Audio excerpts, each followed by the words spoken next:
Magandang gabi po sa inyong lahat. Kamusta po kayo? Dapat lang.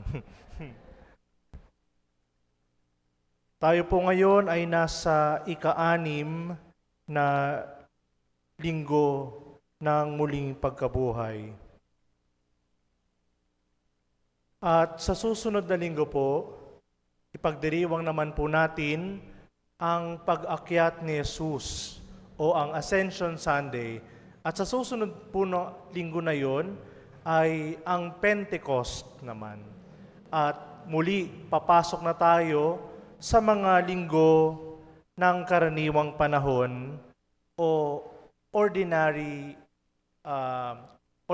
week.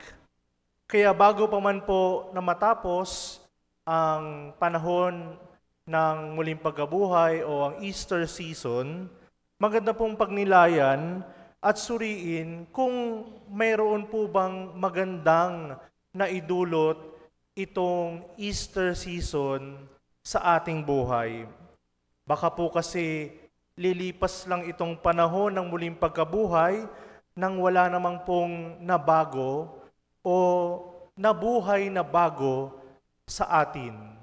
Kaya ito po yung ating gagawin ngayong gabi. Susuriin natin, tayo po ay magninilay tungkol sa nagdaang o itong nasa loob tayo, habang nasa loob tayo ng Easter season. Kaya mayroon po akong mga inihandang tanong o mga bagay na pwede po natin pagnilayan pagkatapos po ng misa.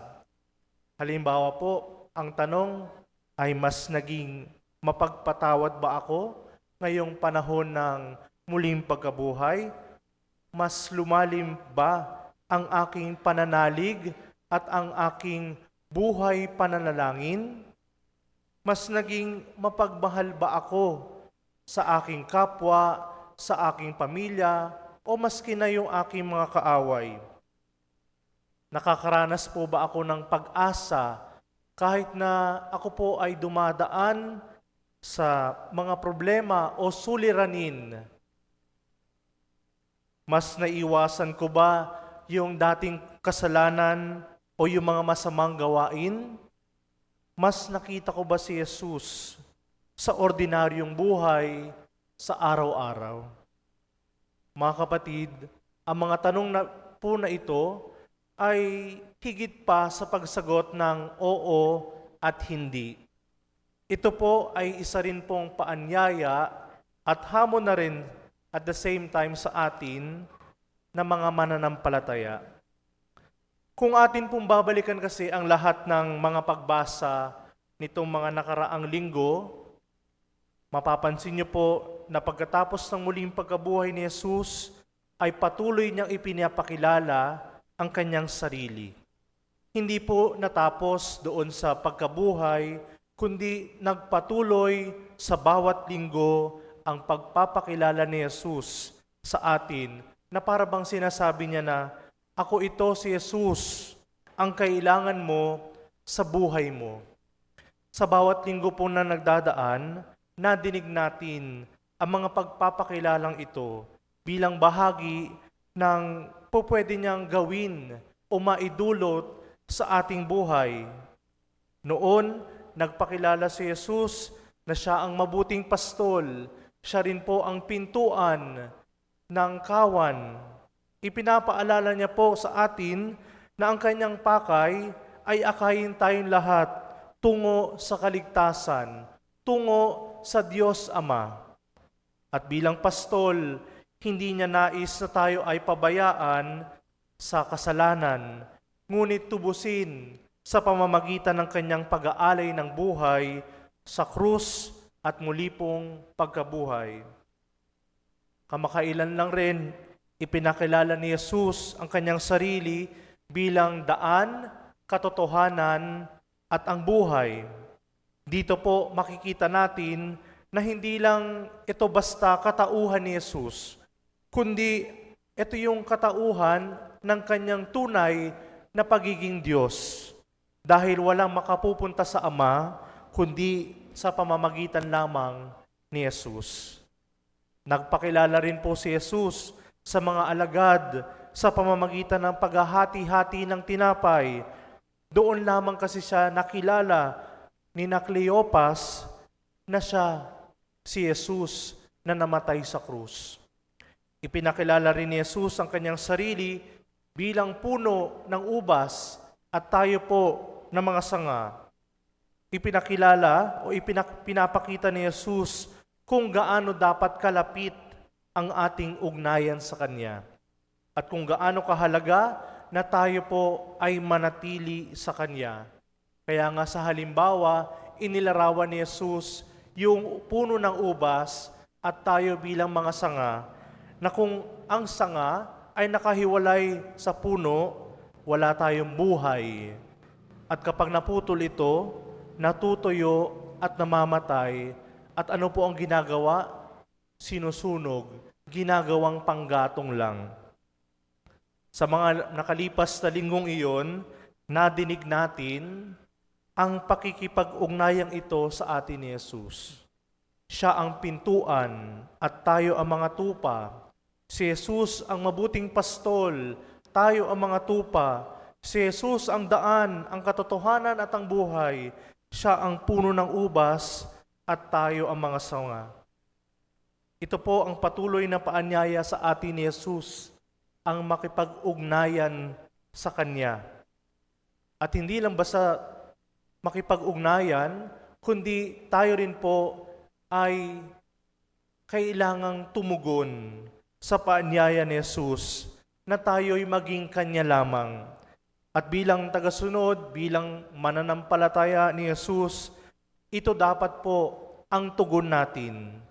Isang relasyon, isang ugnayan. Mga kapatid, sa Ebanghelyo po na dinig natin ngayon, para bang tinatanong tayo ng pagbasa, mahal ba natin si Jesus? Tanungin niyo nga po ang inyong mga sarili, mahal ba natin si Jesus? Itinuturo po kasi ng mga pagbasa natin ngayon na kung may tunay o kung tunay tayong mapagmahal, sinusunod natin ang salita ng Diyos at ang kanyang mga turo at ang kanyang mga utos. Bilang mga tagasunod at nagmamahal kay Jesus, ito po ang hinihiling. Ito ang parang requirement sa atin. Tayo ba ay sumusunod sa turo ni Jesus? Tayo ba ay nakikinig at tumutupad sa salita ng Diyos? Dahil kung hindi naman natin ito tinutupad, hindi naman natin ito pinapansin at binabaliwala, alam na po natin kung ano ang kahahantungan ng ating mga buhay. Tayo po ay patuloy na maliligaw, tayo po ay makakaranas ng kalituhan, tayo po ay mawawala sa landas na inihahanda sa atin ni Jesus. Balikan po natin sa unang pagbasa ngayon, nakita natin kung paano ipinangaral ni Felipe si Kristo sa Samaria. Dahil sa kanyang pangangaral, marami pong tao ang gumaling, maraming tao ang napalaya, at napuno ng kagalakan ang buong lungsod. Nang dumating naman sina Pedro at Juan, ipinalangin nila ang mga tao upang matanggap nila ang Espiritu Santo. Madaling sabihin po na mahal natin ang Diyos. Napakadaling sabihin po niyan. Pero ang tunay na pagmamahal ay nakikita po palagi sa paraan ng ating pakikitungo sa kapwa. Nakikita rin ito sa kung paano ba tayo mamuhay. Ang pagmamahal ay hindi lamang po basta damdamin, kundi ito po ay isang pagkilos. Si Felipe ay naging instrumento ng pag-ibig ng Diyos dahil ibinahagi niya si Kristo sa iba. Sina Pedro at Juan naman ay naglaan ng oras upang ipanalangin at palakasin ang pananampalataya ng mga tao nang naroon sa Samaria. Minsan po, iniisip natin na ang pagmamahal ay nasusukat lamang sa pagiging mabait, sa pagiging mahinahon. Pero ipinapakita sa atin ni Jesus na ang tunay na pagmamahal ay handang magsakripisyo, handang umunawa at magpatawad kahit na minsan o madalas napakahirap gawin. Madali po kasi magmahal kapag mabait sa atin ang tao. Pero paano kung tayo ay sinasaktan? Paano kung hindi natin ito lubusang maunawaan o tayo po ay hinuhusgahan? Kapag nagawa po nating magmahal sa kabila ng mga iyon, doon natin nasusubok yung ating tunay na pagmamahal para sa iba. Sabi ni San Pedro, dapat nating ipahayag ang ating pananampalataya ng may kaamuhan at paggalang. Ibig sabihin po, ang isang tunay na Kristiyano ay hindi mapanakit magsalita, hindi mapagmataas, at hindi palaging galit sa kapwa. Ang taong tunay na nagmamahal ay marunong makinig, marunong magtimpi, at marunong umunawa sa kapwa. Sa ating ebanghelyo naman po, malinaw ang paalala sa atin ni Jesus. Kung iniibig niyo ako, tutuparin ninyo ang aking mga utos. Dito naman makikita natin na ang tunay na pagmamahal ay hindi lamang salita, hindi lamang puro salita o puro damdamin. Ito ay nakikita sa pagsunod at pamumuhay ayon po sa kalooban ng Diyos. Minsan po, iniisip natin na mapagmahal na tayo dahil nagsisimba tayo, dahil active tayo sa ating mga kinabibilangang ministry o palaging present po sa mga gawain ng simbahan. Ngunit ang tunay na sukatan ng pagmamahal ay hindi lamang nasa panlabas na gawain, kundi nasa paraan ng ating pakikitungo sa ating mga kapwa. Kaya kung tunay nating mahal si Jesus, dapat marunong po tayong rumespeto. Dapat marunong tayong magpatawad. Dapat marunong tayong maging mahinahon at matiisin. At marunong tayong umunawa at magmahal kahit na mahirap. Hindi po tayo tunay na nagmamahal kung hindi natin sinusunod ang utos ng Diyos tungkol sa pag-ibig at pagkakawang gawa. Maaring palagi tayong nasa simbahan, umaattend ng mga formation, active sa mga gawain, pero kung tayo naman ay madaling magalit, mapanakit magsalita, walang konsiderasyon, at nagiging pabigat sa iba dahil sa ating mga ugali, kailangan nating suriin ng maigi ang ating mga sarili. Kailangan nating tignan kung tayo ba ay kumikilos ng naaayon sa kung ano ang hinihingi sa atin ng salita ng Diyos, ng turo ng simbahan, at ng turo ni Jesus. Ang tunay po na Kristiyano ay hindi lamang kilala sa dami ng mga debosyon, kundi nakikilala rin sa pagmamahal.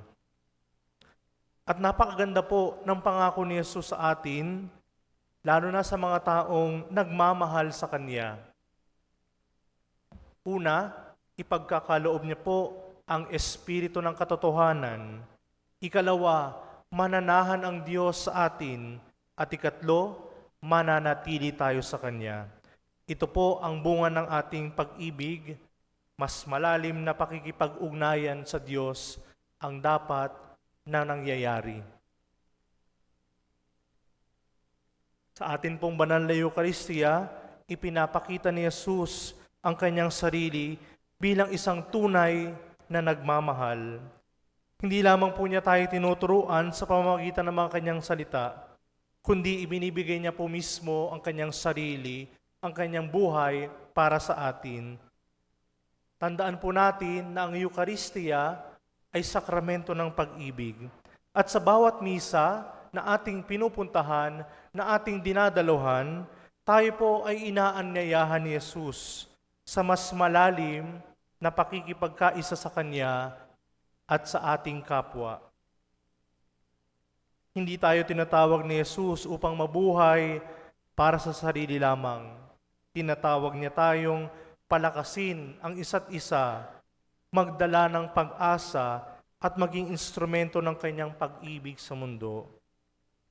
At habang patuloy tayong lumalapit sa banal na komunyon, sa banal na Eucharistia, unti-unti po tayong babaguhin ni Jesus. Unti-unti niya pong binabago ang ating mga puso.